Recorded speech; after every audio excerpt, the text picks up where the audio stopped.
Hello, and welcome to Working Lunch, the SLO Chambers weekly series where we have the chance to sit down with leaders in our community and give all of us the chance to maintain some of that personal connection that's been difficult to come by this year.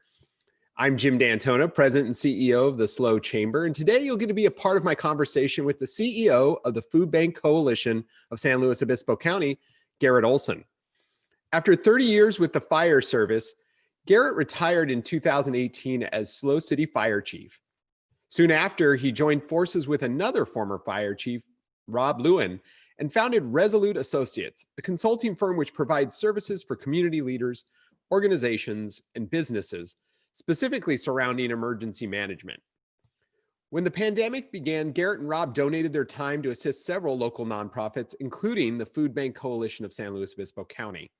We're going to discuss the transition and his new role shortly, but I would be remiss in not mentioning Garret's extensive community service.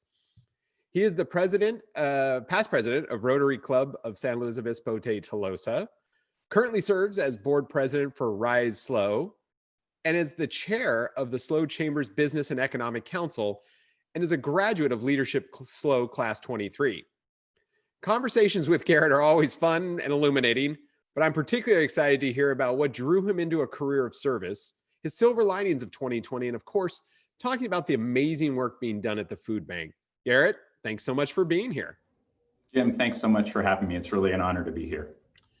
Well, so as we sit down, first and foremost, we're always want to know where you're zooming in from today.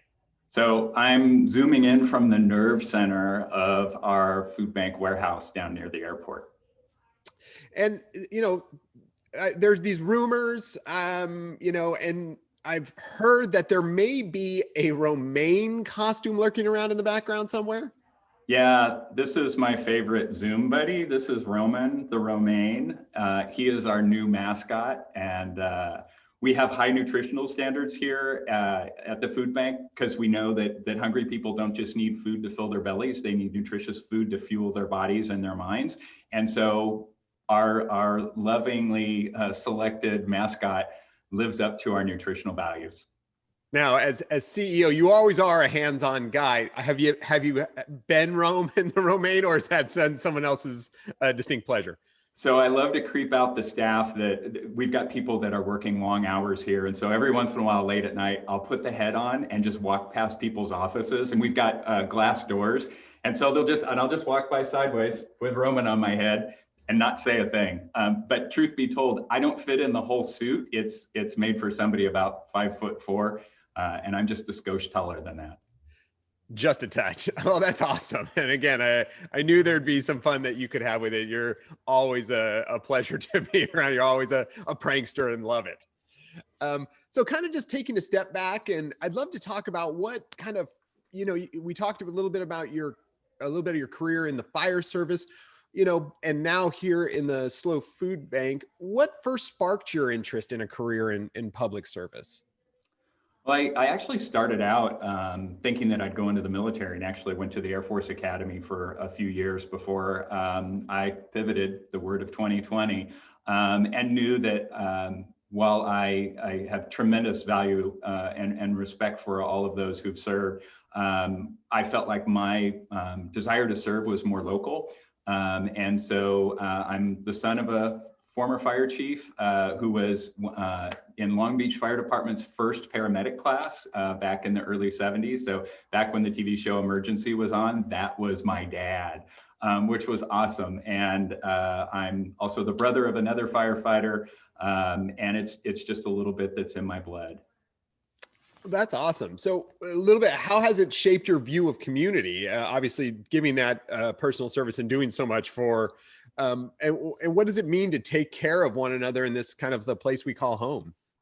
I think anybody that has given of their time and themselves to community service knows the feeling that they have in their heart when they're of service to other people.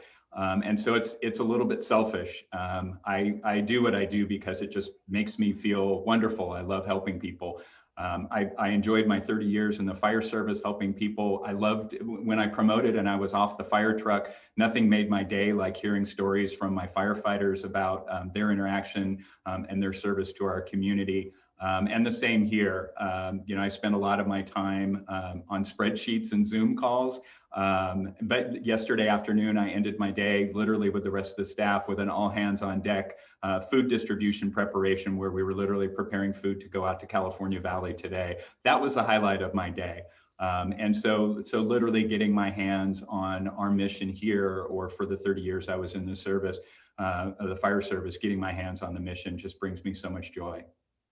It's incredible, and again, truly special to see that level of give from someone. So I'm always appreciative of all the work that you are always doing. So I talked a little bit in the start about your transition from fire to consulting and now to the food bank. How did that come to be? It's a great beer drinking story, Jim, but you highlighted it pretty well in my intro. Retired out of the fire service, joined forces with an amazing SLO resident, Rob Lewin, who is also a fire service leader, started this consulting firm, and we were doing everything, not just emergency management. We were helping the Downtown Association with their strategic planning. When the coronavirus happened, we were doing some land use stuff. We were, and Rob continues to be, very involved in San Luis Coastal's emergency planning. And so when the coronavirus happened, a lot of agencies that had no emergency management experience, hired us. And then we also knew there were a lot of nonprofits that didn't have the resources to hire anybody. And so we leaned in on a couple of nonprofits that needed help, but probably didn't have the financial resources to do it. So we became the pro bono emergency management consulting duo. And the food bank was at an awkward time to be in a CEO search. The position had been vacant for about 3 months when we started to lean in and provide emergency management skills. And they asked if one of us would join them on a full-time temporary basis just to bridge the next 4 to 6 weeks until they onboard the new CEO. And again, it's a much longer beer drinking story, but ultimately the board asked me in May to come on board as the CEO, and it's just been, I never thought after doing the fire service for 30 years that I would find another career opportunity that touched my heart as much as this one did, and I was absolutely wrong. Well, so interesting, and want to obviously talk about the new role, but just real quick, in that interim role there, you talked about making emergency management plans. I mean, I'll be honest, that wasn't something I had ever heard of, but is that part of the problem, is that that we don't think about emergency management in a plan, and we just react when it shows up? Yeah, I think there is so much on our front burner, small businesses and organizations. There's just so much on your front burner that you can't even imagine what's on the back burner. You just don't have the capacity to spend enough time thinking what if. And then when that what if happens, it really is a different skill set to be able to see through the chaos and simply be calm, listen, focus on solutions rather than blame. If there's accountability that needs to happen because of some organizational mistake, that happens when you have the luxury of focusing on accountability rather than the fix.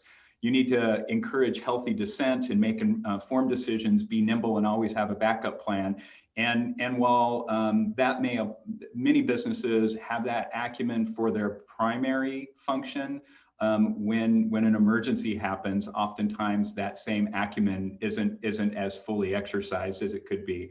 And Rob and I, as Resolute associates, spent 30 years just doing that. That's what, you show up and there's the house on fire and people waving at you out a window, and you don't have the ability to buy into the drama or emotion that's going on. You just have to size up and make really rapid decisions based on the best information that you can.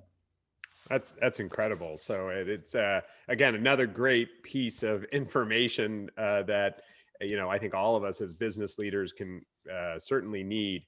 So beyond what we're talking about today, it's obviously something we should be considering. So looking at your new role, what's been kind of that most rewarding part? You talk about all of the rewards of all the things that have been happening while you're there, but kind of where do you see that as being your most rewarding of all the pieces that are happening?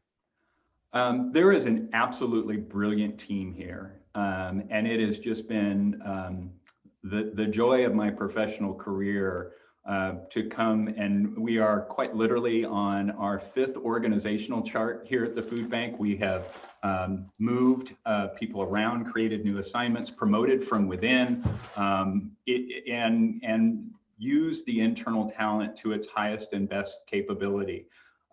It's my goal, and it's always been my goal when I was in the fire service or here, it's always my goal to prepare people to move up to the next level of leadership position. So the whole time I was fire chief, I was preparing somebody to be my replacement. And we now have an amazing fire chief in the city, and Keith Agson, who's a great fire chief. When I recruited Keith 2 years before I knew I was going to retire, it was with that in mind. And I bring that same leadership vision here that I hope that the next CEO that this food bank needs, and I hope it's many years down the road, but I hope it comes from somebody inside this organization that understands the culture, that understands the people and the processes, and believes in their heart of heart in the mission that we're doing here. So my greatest joy has been working with this incredibly amazing team. And I guess I have to add the second thing that has just been emotionally overwhelming to me, which has been the response of our community. You know, a lot of people don't understand the finances of food banks. 72% of our operating fund comes from people like Jim D'Antona. It comes from people who donate to the food bank. And we exist because of the grace and generosity of this community. And this community has leaned in to support us during historic times. Hunger has more than doubled in SLO County. We're giving out food at historic levels, and we still have donors leaning in, even though, and so we would get people that would literally sign over their stimulus check to us because they realized there were other people that were in higher need than they were. So these are people that qualified for government help and had just this beautiful heart and turned that money over to us. And so whether you're giving us your $1,200 stimulus check or you're giving us $5 because that's what's comfortable to you, our community has come out, and it's just been an absolutely beautiful story. I don't know to what degree that story is repeating in other communities, but it's happening here in San Luis Obispo, and it is just amazing. Also, we would not be able to, we're a small team of 28 people trying to feed 74,000 people who are hungry in SLO County right now. It used to be 44, 45 before the pandemic. It's now greater than 70,000. We could not do what we do without the over 2,000 people that volunteer with us each and every year. Some of them every week, some of them once or twice a year. But we exist because of this community to serve this community. And it has been eye-opening and heartwarming for me. Well, as obviously one of the newer folks to the community, I have been blown away by the level of support that this community gives to its nonprofits, to other business to business connection, person to person connection. So I 100% agree with you on that piece. And this seems to be one of those times during the year where it becomes front of mind that people are struggling, that people are hungry. I mean, you just gave an incredible number of folks, and now we're in 2020 during COVID, seeing this massive increase, 45 to 75,000. I mean, that's a number that would overwhelm and sink most organizations. How are you coping with that? How are you dealing with that? And is it something that just shows up in November and December, or, 24 hours a day, 365 days a year, our neighbors are having that issue? 24 hours a day, 365 days a year, our neighbors are having that issue. So how did we get through 2020? There are a couple of beautiful stories to be told there. I already mentioned our amazing donors. I will share with you that when we were front of page on the New York Times, not us, but food insecurity and food banks, or the lead story on CNN because of that historic long line at the San Antonio, Texas food bank, miles long of people needing food, our community gave to us. And it got us ahead of the game in terms of procuring food to stay above that explosive need. However, 3 months later, when the headlines moved to the election and other developments on the coronavirus, our donations dropped off to pre-pandemic levels. So we're feeding 154% more people, and we've dropped below where we were before the pandemic in terms of giving. What got us through 2020? our donors, and also an incredible story that not many other communities can report. It was our relationship with the county, with the County Board of Supervisors and Wade Horton early on. And that was what brought Rob and I to the food bank, was helping write a contract between the county and the SLO Food Bank. Early on, our Board of Supervisors and County CAO wisely looked to the food bank to make sure that we didn't have food shortages in our county, which not only would affect people in need, but could also lead to food riots. And they were really concerned about that. They gave us $650,000 worth of spending authority to pre-purchase food to position our county so that we were well positioned for the long haul. That made the difference for us. So we normally, this time of year, we rely on food donations. So this is the time of year when barrels are out at fire stations. I used to be on the other side of that barrel as the fire chief. And we can't do that for a number of reasons, public health reasons, but also logistics. We are packaging food to be distributed to our community at historic levels in our warehouse, and we're needing to maintain spacing of 6 feet for all of our volunteers and staff. We don't have the space, the physical space in our warehouse to simultaneously process food to go out and also receive, inspect, categorize, and sort all of the food coming in. So we've gone completely virtual. We normally, during this time of year for the turkey drive, our trucks would be in the parking lots of grocery stores accepting frozen turkeys. We can't do that. If our drivers get sick, 74,000 people will be without a food resource until they're done quarantining. This is the time of year when Season of Hope and KSBY would have barrels at fire stations. We can't do that because we can't possibly process all of that incoming food. So we are quite literally losing about $697,000 worth of food value in 2020. And so I'll remind you, the amount that the county gave us to purchase food, $650,000. The county filled that need for us. We would be dead in the water if not for their pre-planning, their generosity, and then their disaster service workers. When the library shut down and librarians still needed a place to go, they were here packaging food and helping us. So that is a story that didn't get told far and wide enough. And if you know a county board of supervisor or Wade Horton, send them an email right now. They made some brilliant decisions early on, and we are grateful for that. Well, you used a number that it just seemed shocking. You said, again, as we were talking about the amount of people in our county that are food insecure and that are going hungry, that number was like 70-something thousand. That's a quarter of our entire county. So it's not just a homeless person who's showing up there, somebody off person that we don't know, right? I guess that's everybody. Jim, I'd be really surprised if everybody watching this right now wasn't either knowingly or unknowingly 1 degree of separation away from somebody that is new to hunger. When the coronavirus happened and the economic fallout happened, so our warehouse, our location is not normally a distribution site. This is where we move food out into the community. But anybody who shows up here hungry is going to leave with food and with information where they could get it closer to where they're living. We saw a 485% increase of people showing up here hungry. And those are people who were new to food insecurity, and they quite literally Googled SLO Food Bank, found our address, and came here. And so the face of hunger, I was talking with somebody the other day and they said, oh, it seems like the face of hunger has changed. More accurately, the face of hunger has become familiar. It's become intimate. It is your favorite restaurant staff person, and that restaurant is now shuttered. It's your favorite shopkeeper. It's all of these folks, gig workers and artists. 74,000 people. If you don't know one of them, I would be absolutely shocked. And the scary thing that we're learning about how this is really structurally changing a lot of our assumptions about the economy on the other side of this downturn is that economists that were hired at the national level to take a look at food insecurity across the nation. And these are folks that don't work for a food bank. They were hired to give them an independent assessment.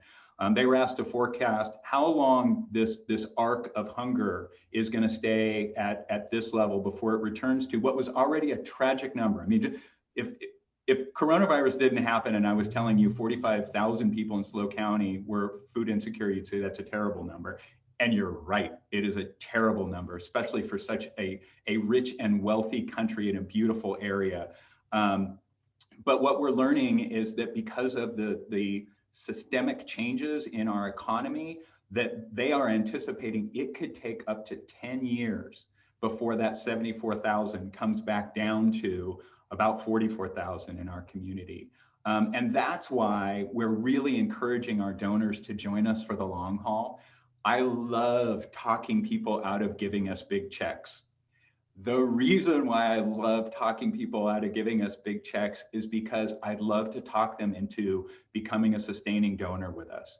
Sustaining donors are the foundation on which this food bank can plan our operations into the future. So Jim, if right now you said, hey, I'm Jim D'Antona, I want to write a check for $10,000 to the food bank, I'd say, that's awesome, Jim. How about you write one check a month for $1,000? At the end of the year, you're going to give us $2,000 more than you had planned. But I can plan our food procurement, our staffing, our fleet replacement, all of those things based on our sustaining donors. And that's really what we've been focusing on.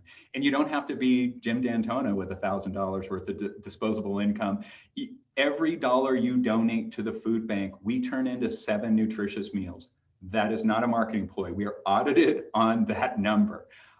So if you said, hey, I can afford to give $10 a month, I'm going to sign up for $10 a month. Every month, you will have the peace of mind and good karma that goes with knowing you're feeding 70 hungry people a month. Tragically, about 35 to 40% of the clients that we serve are children under the age of 18. So I couldn't imagine. I was just meeting with some Girl Scouts out back that just gave a donation. It was lovely, from Arroyo Grande. And I was talking to them about the school year and just the look on their masked faces of sadness over just how it's going. They miss their friends. They miss all of the routine. I couldn't imagine being 14 years old and going through all of the upheaval that is 2020. I can't even fathom doing that hungry. And tragically, thousands of children are food insecure when they wake up each and every morning. And so what have we done? I've got one prop for you. So this used to be called our summer breakfast bag. We no longer have a summer schedule with school. This bag is what we've been giving out all summer and since then, and we will be giving out for the rest of this school year. It contains 21 nutritious meals that can be prepared by a child. And so we give these out all over the community through our 81 agency partners, other nonprofits that source food from us, and at our 60 distribution sites every month. I don't know how you could put your hands on something like that and know that a hungry child is going to have 21 breakfasts and not have it just melt your heart and open your wallet. You anticipated the question. It's awesome. I was going to say, what most people probably don't know what it looks like or what a food bank delivery looks like. So it's great to see what that looks like and how that becomes a part of someone's life. And you can just tell right by that point, and to your point about children in school, imagine trying to learn while hungry, but try to deal with 2020, which none of us are doing very well at, and do it with hungry. It's unbelievable. Yeah, and Jim, we serve the community directly at those 60 sites, but we have 81 nonprofits and religious organizations that are our partners that help us. Our footprint is the entire community, from Nipomo to San Miguel and from California Valley to the coast. We serve the entire county. And Echo Shelter and 40 Prado and Loaves and Fishes at Grace Church and Boys and Girls Clubs and Salvation Army and Cuesta College and Cal Poly. Tragically, 11% of four-year college students will realize food insecurity during their college experience. And so we couldn't do what we do without those 81 partners, Atascadero Loaves and Fishes, Paso Loaves and Fishes. I mean, I could go on and on. You could go to our website and go to the food locator and see all of those amazing organizations. So when you give to the food bank, you are also providing us the ability to give food to the community. We are going to be providing 1,520 turkeys through our distribution sites and agency partners this year for free. We're not asking our agency partners to chip in at all. And that historically, we've asked them to help a little bit. This year, we received some amazing grants and love from our community, and we're passing that love on to our agency partners so they can give it to their clients in need. If there's an organization on the front lines of hunger, chances are they have a connection back to us. It's incredible work. And I obviously don't want to take away from that, but one of the things that seems to be happening here, and I'd love to get your thoughts on, is, you're leading in an incredibly stressful time, and doing incredible work that's delivering for our community. What would you say in looking at or thinking about it, because you're also someone who other companies lean on to look for these things, that are important qualities for a leader in these stressful times? That's a great question. I think you just need to be calm and listen, not buy into the emotion of what's going on, but confront it head on. This is a time when you really have to focus on your core services, and so that's what we're doing. There are programs and processes and events that we would normally be doing. We're not taking the time to lament their loss. We're just refocusing our efforts on our core services. And I know, speaking with other nonprofits that have really, either because of the public health impacts of coronavirus or financial impacts, other nonprofits that are struggling mightily. So I'll give a plug for all of those other nonprofits, which is rare for a CEO of a nonprofit to do. But if there's a cause out there that resonates with your heart, they need your help right now more than ever. But I think just seeing through, we'll get to the other side of this, and we'll have an opportunity to point fingers or learn or whatever we think is healthy to do. Right now, we just need to put on our tough game face and stick with it and march through this, holding on to our values and our core mission. When you can hold on to your values and your core mission, you're going to get through anything. It's a great advice there. That is fabulous, and sometimes hard to do when you're so looking down that you're just like, I got to do something. And I love the fact that you talk about the values and the mission being key to staying on that point. So just looking, obviously this pandemic, problematic in so many ways, but has there anything that's been a silver lining or that you hope becomes permanent as part of this kind of, from this pandemic? Yeah, a couple of things. As much as you and I love being on Zoom meetings all day, we have learned that it serves a really valuable purpose. So we serve the whole county, and we like our board to reflect that geographic footprint. And it's difficult for people that live in the far north county or the far south county to be board members of an organization that it might take 45 minutes to drive to for a 1 hour meeting. And so on the other side of this, I think our board will likely embrace Zoom for maybe every other meeting will be online. And I think that's a good thing. I think we've gotten smart with regard to that. The other good thing that's come out of this is many of the processes here at the food bank were sufficient during times when we were running at half speed. We thought it was full speed before because that was all we knew, but now we're running twice as fast. So ergo, in retrospect, that was half speed. Well, it's caused a lot of things to crack or even to break. And we're prioritizing, what do we put duct tape on versus what do we replace right now? And I'm talking about systems more than equipment. But our food inventory system is broken, dead in the water. And our amazing operations director, Emily Hansen, plug, is right now in the process of onboarding a new warehouse inventory system that'll be online by January 1. So at a time when we are running faster than we ever have, we're still making smart decisions on what we need to do. It's going to be a lot of work, but it's going to ultimately make running at this speed a lot better. So I'm thankful for learning about Zoom. I wish we could have learned it under better circumstances. And I'm also thankful that we took the RPMs on this car up so much that the things that were shaking and cracking, we've identified. And we've got great staff that is well suited to prioritize what needs to be fixed now, or capture what we know we need to fix down the road, and we'll fix it. Fabulous input there. So we're already a half hour. I knew our conversation would be fast and interesting. We could probably do this all day, and except that we'd be on Zoom the whole time. But if there's someone out there, if there's a viewer right now, or if they know someone who's food insecure, what's the best way to reach out? Or do they just show up at the office? How's the best way to kind of engage?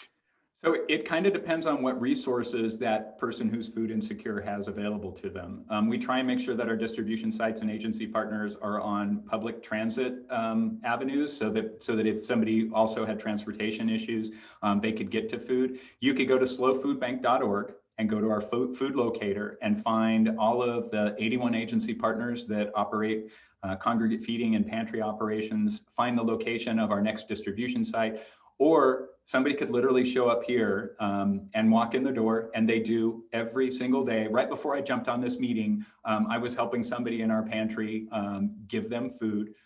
We didn't get a chance to talk about our nutrition standards much, but the food that they got was good for their body and their mind. But they could show up here, and when they leave with nutritious food, they also leave with a flyer in English and in Spanish that shares with them where they can find food in the future.